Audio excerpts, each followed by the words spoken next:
மாதரா, உன் கதை முடிஞ்சது. நிறுத்து டோபிராமா, இதான் சரியான சமயம்.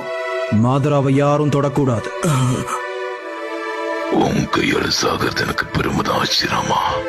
போதும் மாதரா, நம்ம ஏன் இந்த சண்டையை இதோட முடிச்சுக்க கூடாது? ஒரு அமைதியான கிராமத்தை உருவாக்குவோங்கிற நம்மளோட சத்தியம் உனக்கு ஞாபகம் இருக்கா? ஒரு அமைதியான கிராமத்தை நாம இங்க உருவாக்குவோம்.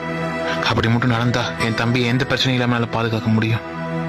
இதுக்கு மேலேயும் என்னால உங்களை நம்ப முடியாது.